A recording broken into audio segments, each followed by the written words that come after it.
Spiderman brand new day का trailer आ चुका है और इस ट्रेलर में कुछ भी हो रहा है। स्पाइडरमैन की पावर में काफी चेंजेस आ रहे हैं। बेसिकली स्पाइडर बॉय अब स्पाइडरमैन बन रहा है। ये एवोल्यूशन बहुत ज्यादा डेंजरस होने वाला है, जैसा कि हम ट्रेलर में देख ही सकते हैं। तो शुरू करते हैं इस ट्रेलर को ब्रेक डाउन करना और पता लगाते हैं कि ये मूवी हमें क्या क्या सरप्राइजेस दे सकती है। तो ट्रेलर स्टार्ट होता है एक फाइटिंग सीक्वेंस से, जहां स्कॉर्पियन को देख सकते हैं एक पुलिसमैन को पेलते हुए, और तभी एंट्री लेता है हमारा सबसे बेचारा सुपर हीरो। मेरी मानो तो ये एंट्री उसकी सबसे ज्यादा तोड़ू फोड़ू एंट्री थी, क्योंकि पीटर की एंट्री लेते ही एक बैनर तोड़ते हुए और कार के शीशों को फोड़ते हुए लेता है। और इन सब से एक चीज तो साफ है कि अपने पीटर बॉय के साथ कुछ तो लोचा लफड़ा है, क्योंकि लड़के की एंट्री हमेशा से ही तोड़ू फोड़ू रही है। ऐसी वाली नहीं, बल्कि ऐसी वाली। देख रहे हो, सामने कैप्टन अमेरिका है और अपना लड़का उसकी शील्ड छीनता है, 2 गुलाठी मारता है और कंटेनर पे बैठकर उसे पोज भी देता है। और हाँ, यहाँ तो मालिक ने हग ही दिया। खैर, लड़के की लाइफ में उठना गिरना तो चलता ही रहता है, पर ऐसे मुंह केबल कार पे गिरना तो बिल्कुल भी नहीं। इसके बाद हम देखते हैं स्कॉर्पियन को पीटर को अपने मैकेनिकल डंक से पकड़े हुए। इस सीन के बाद किसी को भी लगेगा कि अब पीटर बहुत गंदी तरीके से पिटने वाला है, पर होता बिल्कुल इसका अपोजिट है। हम देखते हैं कि स्पाइडरमैन अब मकड़ी मानव बन चुका है। उसकी आंखें काली हो चुकी हैं, उसकी पूरी बॉडी अपने फुल पोटेंशियल पर अटैक मोड पर आ चुकी है। और हम सब इतना तो जानते ही हैं कि यूजुअली पीटर अपने अपोनेंट से लड़ते वक्त होल्ड बैक करता है, चाहे फिर वो बकी के लोहे वाले हाथों को रोकना हो, या टोनी को कर्ल ऑब्सिडियन से बचाना हो, या डॉक्टर ऑक्टोपस को सिंगल हैंडेडली क्योर करना हो। पर आखिरी बार जब Peter Parker out of control होकर लड़ा था, जब ग्रीन गॉब्लिन ने उसकी आंट मे को मार दिया था, और हम सब देख सकते थे कि स्पाइडी कितना लीथल हो गया था। उसके एक एक पंच में ग्रीन गॉब्लिन को मारने की ताकत थी। वो तो टोबी मैकवायर के स्पाइडरमैन ने पीटर को इस पाप से बचा लिया, वरना पीटर तो ऑलमोस्ट ग्रीन गॉब्लिन की ले ही चुका था। जान, हाँ भाई जान, तुम्हें क्या लगा? अरे नहीं, अपना पीटर तो एमजे के लिए लॉयल है ना। तो हो सकता है कि हमें बिल्कुल ही बारबेरियन मर्डरस इंटेंट वाला स्पाइडरमैन देखने को मिले, जिसके सामने ग्रीन गॉब्लिन ने घुटने टेक दिए थे। तो फिर ये स्कॉर्पियन क्या चीज है? ट्रेलर में हमें आगे देखने को मिलता है पीटर पार्कर को फ्लैशबैक आ रहे होते हैं, जिसमें वो एमजे और खुद को एक साथ देखता है, और सभी एक तरफा आशिक की तरीके पीटर भी एमजे को इंस्टा आईडी के थ्रू स्टॉक करता है। और किसी महापुरुष ने सही कहा है कि चू का चक्कर तो मौत से टक्कर। एक चीज यहाँ पर तो साफ है कि स्पाइडी मूव ऑन नहीं कर पाया, जो भी नो वे होम में हुआ उससे। और इतना क्या कम था कि हमें ट्रेलर में आगे पता चलता है कि यहाँ पर एक साइकिक विलन होने वाला है, जो मन के तारों को छेड़ेगा, जिससे स्पाइडी के लिए चीजें और भी ज्यादा टफ होने वाली हैं। फिर हम ट्रेलर में पीटर को वेब शूटर्स लगाते हुए देखते हैं, तभी उसके ऑर्गेनिक वेब इतनी जोर से बाहर आते हैं कि उसके वेब शूटर्स दूर जा गिरते हैं, जो कि क्लियर कंफर्मेशन है कि अब हमारा स्पाइडरमैन भी टोबी मैकवायर वाले स्पाइडरमैन की तरीके हाथों से निकाल पाएगा वेब फ्लूइड। तुम लोगों की सोच ही गंदी है सालों। और ये सब पॉसिबल हो पाया उसके एवोल्यूशन प्रोसेस में जाने की वजह से, जहां एक तरफ पीटर बहुत ज्यादा परेशान है, क्योंकि ना ही तो उसे अपनी पावर पर कंट्रोल आ रहा है और ना ही उसके स्पाइडर सेंस अच्छे से काम कर रहे हैं। तो वहीं इन सब चीजों को साइड करते हुए पीटर को ऑर्गेनिक वेब शूटिंग की कैपेबिलिटी भी मिलती है, जो बहुत ज्यादा हेल्पफुल होने वाली है, क्योंकि ये नकली वेब फ्लूइड लंबा सस्टेन नहीं करते, और ये हमने पीटर को खुद बोलते हुए सुना है। सबसे पहले तो अब उसे अपने साथ कोई वेब कार्ट्रिजेस कैरी नहीं करने होंगे, क्योंकि और ना ही कोई विलन उसके वेब शूटर्स को डिस्ट्रॉय करेगा, क्योंकि पीटर अब तो उन्हें नंगे हाथों से ही निकाल सकता है, और नंगे हाथों से सब निकालना थोड़ा अजीब लग सकता है कुछ लोगों को। तो मैं उनसे कहना चाहूंगा कि स्पाइडी अपना वेब फ्लूइड निकाल रहा है, तुम्हारा नहीं। अच्छा सॉरी। तो वेब फ्लूइड का ऑर्गेनिकली निकलना कोई दिक्कत नहीं, बल्कि ये तो उसकी सबसे बड़ी प्रॉब्लम ही सॉल्व करता है। उसकी मेन प्रॉब्लम है उसका अपने ऊपर से कंट्रोल खो देना, जो कि उसे एक अनकंट्रोलेबल मॉन्स्टर बना देता है, जिसका सोल्यूशन निकालने पीटर जाता है बैनर के पास। और हम सब जानते हैं कि बैनर ही वो इंसान है जिसने म्यूटेशन को फुली कंट्रोल करना सीखा है। उसने हल्क को प्रॉपर्ली कंट्रोल किया हुआ है, पहले प्रोफेसर हल्क में, और ट्रेलर के स्टार्टिंग में हम उसे ह्यूमन फॉर्म में भी देख सकते हैं। और क्योंकि पीटर की आइडेंटिटी डिलीट हो चुकी है, तो हो सकता है बैनर ही वो पहला इंसान हो जिसे पता चले कि पीटर ही स्पाइडी है, और शायद फिर ब्रूस हेल्प करे पीटर को अपने ही जैसा एक इनहेबिटर बनाने में, जो म्यूटेशन के साइड इफेक्ट को पीटर की कंट्रोल करने में हेल्प करेगा। पर यहाँ पर एक प्रॉब्लम आती है, जो बैनर पीटर को एक्सप्लेन भी करता है कि तुम म्यूटेशन के साइड इफेक्ट को सेलेक्टिवली कंट्रोल नहीं कर सकते। मतलब या तो तुम्हें पूरी पावर मिल सकती है, या तो तुम उन्हें पूरी तरीके से सप्रेस कर दोगे, बीच का कोई रास्ता नहीं है। और साथ ही साथ वो उसे वार्न भी करता है कि पीटर को सेलेक्टिवली म्यूटेशन कंट्रोल नहीं करना चाहिए, क्योंकि बैनर जब अनकंट्रोलेबल हल्क की बॉडी में था, तो शायद कहीं ना कहीं हल्क की रॉ पावर ही थी, जिसकी वजह से बैनर सकार प्लेनेट पे सर्वाइव कर पाया और रैग्नारोक में एसगार्डियन को हेला से बचा पाया। और अगर वो इन सब चीजों को होने से पहले ही कंट्रोल कर लेता, तो चीजें बहुत ज्यादा बिगड़ जाती। और अगर हम बैनर की माने तो वो कहीं ना कहीं सही है, क्योंकि स्पाइडरमैन एक फ्रेंडली सुपर हीरो है। उसके ज्यादातर विलन मॉर्टल ह्यूमन बींग्स होते हैं, जैसे कि न्यूयॉर्क के चोर, या फिर तुम वल्चर को ही ले लो। वो एलियन टेक चुराता था और ब्लैक मार्केट में वेपन सप्लाई करता था। इन सभी चीजों से ह्यूमैनिटी को एग्जिस्टेंशियल क्राइसिस से सफर नहीं करना पड़ता। पर यहाँ पर स्टार्टिंग से ही हम पीटर को टॉप नॉच विलन से पंगा लेते हुए देख रहे हैं, पहले स्कॉर्पियन से, फिर निंजाज से, और इसके बाद हमें पता चलता है कि इन सब के ऊपर एक साइकिक विलन है, जो कि लोगों के माइंड को कंट्रोल कर सकता है। और जहां तक ये ट्रेलर ट्रेलर है तो हम इस विलन की पावर को फुली प्रिडिक्ट नहीं कर सकते। जितना भी दिखाया जा रहा है उसके हिसाब से बस यही बोल सकते हैं कि ये विलन सबकी धोती खोल देगा। ट्रेलर में आगे पीटर को हम स्विंग करते हुए देखते हैं जहां पर पीटर से कुछ टकराता है। और अगर तुमने स्पाइडरमैन की सारी मूवीज देखी हो तो तुम्हें पीटर प्रिजन थ्योरी के बारे में पता ही होगा कि जहां हर यूनिवर्स में जब स्पाइडरमैन को उनकी पावर पे कंट्रोल मिलती है तो ये प्रिजन ही इंडिकेट करते हैं स्पाइडी की उसकी पावर पे कंट्रोल को। जहां हर यूनिवर्स में जब जब वो अपनी पावर पे कंट्रोल करना सीख रहा होता है तो पीटर इन्हीं कबूतरों से बार बार टकराता है और फाइनली जब उसे उसकी अपनी खुद की पावर पर कंट्रोल मिल जाता है तो वो इन्हें अवॉइड करना सीख जाता है। जहां हम ट्रेलर में पीटर को उसकी पावर पे कंट्रोल ना करते देख पा रहे हैं वहीं ये प्रिजन कोलिजन सीन दिखाता है कि स्पाइडी अभी अपनी पावर को कंट्रोल करने में कच्चा है। और फिर आगे हम पीटर को एक टंकी से टकराते हुए वेडिंग रिसेप्शन पर कोलैप्स करते हुए देखते हैं। आगे जो माइंड कंट्रोलिंग वाला शॉट है जहां पर सीडी सिंह का कैरेक्टर हेलीकॉप्टर चलाने वाले को कंट्रोल करके जा रही होती है वो इसी शादी का सीक्वेंस लग रहा है जहां दूल्हा दुल्हन शादी के बाद हेलीकॉप्टर से निकलने वाले थे। देखो इस ट्रेलर से हमें एक चीज तो कंफर्म हो जाती है कि इस मूवी में एक्शन सीन बहुत सारे हैं। पूरे ट्रेलर भर में ही हमें इतने सारे फाइटिंग सीक्वेंस देखने को मिल गए। जैसे शुरू में ये स्कॉर्पियन वाला सीन, बाद में ये आर्मर टैंक वाला सीन, स्पाइडरमैन और हल्क से भिड़ने वाला सीन और लास्ट में ये निंजा से लड़ने वाला सीन। 4 से 5 सीन तो हमें ट्रेलर में ही देखने को मिल जाते हैं। आगे हम देखते हैं ट्रामन टेल्समैन के कैरेक्टर मेट्स्कर को स्पाइडी से बात करते हुए जो कि दिखाता है कि दोनों के बीच सुलह हो गई है। विलियम मेट्स्कर डायरेक्टर है DODE का और दोनों के बीच बातचीत हो रही है जिसका एक ही मतलब हो सकता है कि दोनों में सुलह हो गई है क्योंकि ट्रेलर की स्टार्टिंग में ही हमने स्पाइडी को DODE के एजेंट से भिड़ते हुए देखा है। और हम आगे मेट्स्कर को स्पाइडी को एक अननोन थ्रेट के बारे में बात करते हुए देख सकते हैं जहां पे वो स्पाइडी को सीडी सिंह के कैरेक्टर के बारे में बताता है, एक ऐसी प्रॉब्लम जिसे कोई नहीं देख सकता पर वो सबको कंट्रोल कर सकती है। और हमें यहाँ पर सीडी सिंह की रियल पावर समझने को मिलती है कि वो कैसे एक इंसान की कॉन्शियसनेस से दूसरे इंसान की कॉन्शियसनेस पे जंप कर सकती है। और इसके आगे हमें एक डार्क हुडेड कैरेक्टर देखने को मिलता है जो मोस्ट प्रोबेबली सीडी सिंह ही है जहाँ वो लोगों पर कंट्रोल कर रही है जिसकी वजह से बाहर वो टैंक वाला केओस क्रिएट हो रहा है। आगे हम सिटी सेंटर के बीच एक शॉक वेव देखते हैं जो इनिशियली मुझे लगता था कि स्पाइडरमैन और हल्क के आपस में भिड़ने की वजह से हुई है। बाद में सब क्लियर होता है जब वो वेव सिटी के अंदर ट्रेवल करती है जिससे लोग अपनी बॉडी पे कंट्रोल खो देते हैं। और इसी बीच हम पनिशर को नोटिस करते हैं जो बिल्कुल अनअफेक्टेड वहां पर खड़ा होता है और फिर हमें मेट्स्कर की वॉइस बैकग्राउंड में सुनाई देती है जिससे हमें पता चलता है कि स्पाइडरमैन ही एक अकेला कैरेक्टर है जो उस मेंटल वेव से इफेक्टेड नहीं है। मे बी ये हो सकता है उसके म्यूटेशन की वजह से जहां पर ये वेव सीडी सिंह ने बनाई हुई है जो मे बी सिटी के लोगों को कंट्रोल करना चाहती हो। अब आगे आते हैं हम इस माइंड कंट्रोलिंग कैरेक्टर को ट्रैक करने वाले सीन पे जहां स्पाइडरमैन सक्सेसफुली फिगर आउट कर पा रहा होता है इस माइंड कंट्रोलिंग कैरेक्टर कैसे एक पर्सन से दूसरे पर्सन पर जंप कर रही होती है। मे बी हो सकता है ये अपनी एआई की हेल्प से उसे ट्रैक कर रहा हो या हो सकता है कि उसके स्पाइडर सेंसेस म्यूटेशन की वजह से कुछ ज्यादा ही हाइपर एक्टिव हो गए हों। कुछ भी हो सकता है, मैं तो बस एक वाइल्ड गेस कर रहा हूँ। इसके आगे हम देख सकते हैं ये mind controlling character person to person jump करके हेलीकॉप्टर के पायलट तक पहुंचती है और जिसका पीछा करते हुए हम स्पाइडरमैन को क्लियरली देख सकते हैं। जैसा कि हमें पहले ही पता चल चुका है कि स्पाइडी सीडी सिंह की माइंड कंट्रोलिंग पावर से इम्यून है जिसकी वजह से सीडी सिंह स्पाइडी से पीछा नहीं छुड़ा पा रही होती है और फिर सभी कमीने सुपर विलन्स की तरीके वो भी पीटर पर पर्सनल अटैक करना चालू कर देती है जहां पर वो क्लियरली बोलते हुए दिखाई देती है एमजे के बारे में और उसके म्यूटेशन के साइड इफेक्ट्स के बारे में, जिससे एक चीज तो क्लियर हो जाती है कि हम इस विलन को जितना लाइटली ले रहे थे वो बिल्कुल उसके अपोजिट है। और ये मैं इसलिए बोल रहा हूँ क्योंकि डॉक्टर स्ट्रेंज के मैजिक स्पेल की वजह से वो सभी लोग जो पीटर की आइडेंटिटी के बारे में जानते थे वो उन सभी चीजों को भूल चुके हैं। तो अब या तो ये हो सकता है कि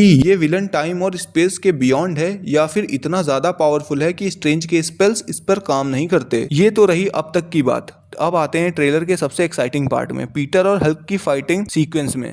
और ये बिल्कुल एवेंजर्स एज ऑफ अल्ट्रॉन वाली वाइब दे रहा है। जैसे वहां पर वांडा ने अपने क्योस मैजिक्स की हेल्प से हल्क को पगला दिया था, वहीं यहाँ पर सीडी सिंह अपने माइंड कंट्रोल का यूज करेगी। और क्यों? इस चीज का लॉजिकल आंसर तो एक ही समझ में आ रहा है। जैसा कि ट्रेलर में दिख सकता है कि पीटर इसकी माइंड कंट्रोलिंग पावर से इम्यून लग रहा है, तो अब बस स्पाइडर को पावर से रोका जा सकता है। और हम सब लोग जानते हैं जब बात पावर की हो तो हल्क की बराबरी कोई नहीं कर सकता। पर अगेन मैं बस इतना ही कहूंगा कि मैं बस एक वाइल्ड गेस दे रहा हूँ। एग्जैक्ट ये होने की पॉसिबिलिटी मुझे बहुत कम लग रही है क्योंकि मार्वल वाले कुछ भी कर सकते हैं, हम लोग तो बस सिर्फ वाइल्ड गेस दे सकते हैं। और इसी के साथ हम खत्म करते हैं इस ट्रेलर के ब्रेकडाउन वीडियो को। बाकी आप सभी लोगों का एंड तक बने रहने के लिए हार्टफुल थैंक यू। बाकी जल्दी जल्दी सब्सक्राइब भी कर लो ताकि ऐसे और भी अमेजिंग वीडियो आप लोगों तक आते रहें।